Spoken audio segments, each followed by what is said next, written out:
क्री हुन्छ नि उनीहरूलाई कहाँ क्री हुन्छ त्यसमा त्यो होइन त्यसमा हुँदैन के हुन्छ भने त्यो शब्द अर्थमा आदि अक्षर लायक र क्री भन्ने हुन्छ क्या त्यो शब्द नि मलाई थाहा छ क्र ख्र पढ्नु पर्यो त्यसलाई होइन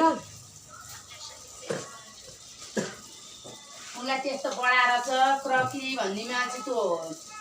क्री पढाएर छ अनि क्री हुन्छ होइन त्यो पढ्ने तरिका त धेरै छ रस दीर्घ बुझ्नु पर्यो रस दीर्घ अनुसार हात हल्लाएर पढ्नु पर्यो अब वेद विद्यालयमा जानेले त्यो आफ्नो ठाउँमा छ गु भन्नुपर्ने ठाउँमा कुन अम्लो ठड्याउने हो भन्नुपर्ने ठाउँमा हात कता लाने हो कि रस दीर्घ बुझ्ने त्यो हो तर मैले पढेको चाहिँ छैन है फेरि गफ चाहिँ गर्छु म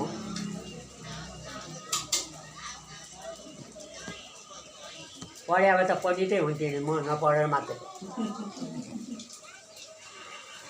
नपढ्दा मात्रै बाहुनु भएको है बाहुनु नत्र पढ्ने त हुन्थ्यो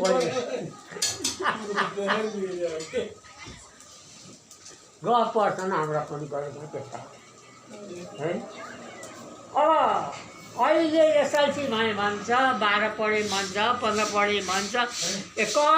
कदेखि गेसम्म भन्न त भन्दा त्यति पनि आउँदैन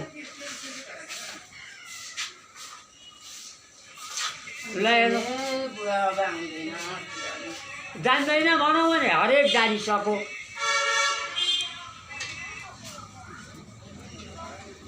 अनि तपाईँले कति पढ्नुभयो के गर्नुभयो त बा भन्छन् कोही सोध्छन् क माने कमाउने ख माने खाने ग माने गाई पाल्ने घ माने घर बनाउने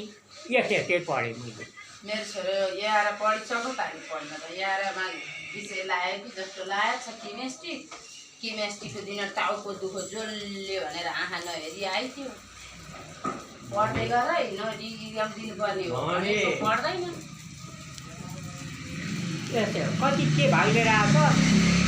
नपढो भन्ने को होला कोहीले पढ्दैन होइन पढ्न मनै गर्दैन आफ्नो विषयले पढ्न नपाउने दिन पनि आउने रहेछ आफूले पढ्न नपाएर पढ्दैन हो कुरो त्यो छ आफ्नो केटाकेटीलाई यति सुविधा दिएर एउटा बुढाको मोजासम्म धुन लाखाइन अहिलेसम्म पढ्नुपर्छ नि बाबु भनेर पढेर को ठुलो भइन्छ भन्छ छोरो त अब त्यसै भन्नु